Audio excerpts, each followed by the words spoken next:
Pagdiriwang na may halong pagtutulungan, ito raw ang layunin ng Philippine-Canadian Charitable Foundation para sa kanilang ika-15 taon ng Pinoy Fiesta and Trade Show na isinagawa nitong weekend. Narito ang report ni Teresa Redula. Bida sa Albert Campbell Square sa Scarborough, Ontario nitong weekend, ang taunang Pinoy Fiesta and Trade Show sa patuloy na pagdiriwang ng Filipino Heritage Month. Filipino culture, that's the best.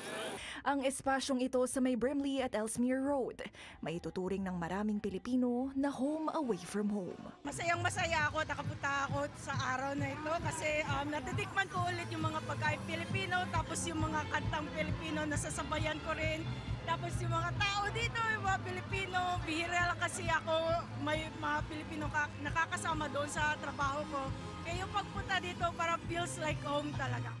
Ang performances, pagkain, mga palaro at samahan ng mga Pilipino, ipinagmamalaki ng mga kababayang dumalo rito. Gusto kong tikman lahat ng pagkain ng Pilipino, lalong-lalo na yung balot, spaghetti and sisig. Naiiba siya sa ibang kultura tulad ng pagkamasayahin namin, yung pagtutulungan namin sa isa't isa, tapos yung respeto namin sa isa't isa. Kaya proud ako sa kultura Pilipino. Pinangunahan ng Philippine-Canadian Charitable Foundation, ito na ang ika-15 taon ng Pinoy Fiesta and Trade Show, na layong ipromote ang kultura, sining at pamanang Pilipino.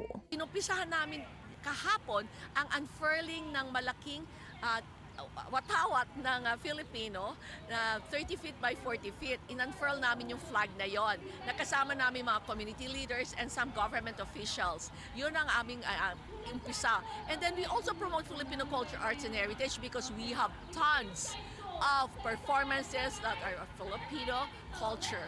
At hindi lang po yon, yung iba ring kultura, sinama namin. At para makilala din ang ibang kultura, hindi lang po Filipino, promote also other cultures because we live in diverse community. Sa gitna ng kasiyahan, hangarin din ng charitable organization makatulong sa mga nangangailangan.